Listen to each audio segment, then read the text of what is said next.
libres, que les Ivoiriens soient libres et que nous obtenions un pays de paix, un pays de cohésion.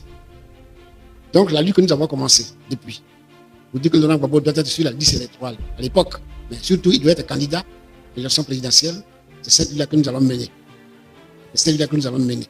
Parce qu'aujourd'hui, au jour d'aujourd'hui, les organisations internationales nous emboîtent le pas. On a donné l'exemple tout à l'heure de la Commission des droits de l'homme de l'ONU. Donc on n'est plus seul. C'est cela que les gens ne veulent pas respecter. J'ai dit à quelqu'un qui m'a interrogé sur ce sujet un jour, il disait que la Côte d'Ivoire a refusé d'appliquer une première décision de ce genre. Elle avait été prise par la Cour internationale, la Cour africaine des droits de l'homme. La Côte d'Ivoire a refusé d'appliquer. Et la Côte d'Ivoire est sortie de la Commission des droits de l'homme et du peuple de l'Union africaine. J'attendais aujourd'hui que la Côte d'Ivoire sorte des Nations Unies.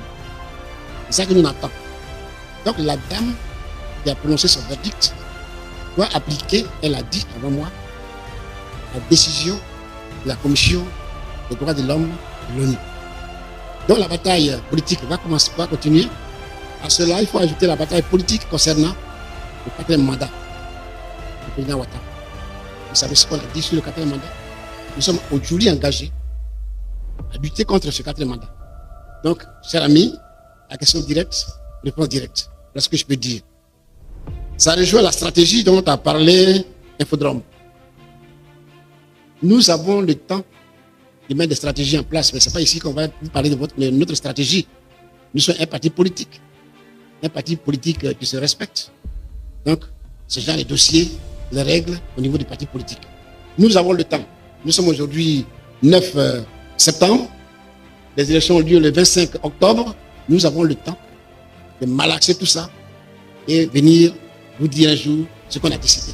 Pour l'heure, nous sommes dans la lutte politique pour disons, le refus du 4e mandat et pour la candidature du président Laurent Gbagbo. Je vous remercie. Merci, je vais répondre aux 2 dernières questions. Alors, est-ce que la loi a été adoptée par référendum? La loi initiale, oui.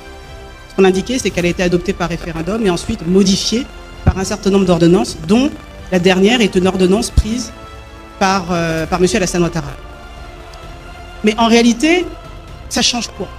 Puisque quand on lit l'article 51, et je vais vous en faire lecture, l'alinéa qu'elle a visé, il dit ceci: les conditions du recours au référendum ainsi que les modalités de l'élection du président de la République et des membres du Parlement sont déterminées par la Constitution et précisées par une loi organique.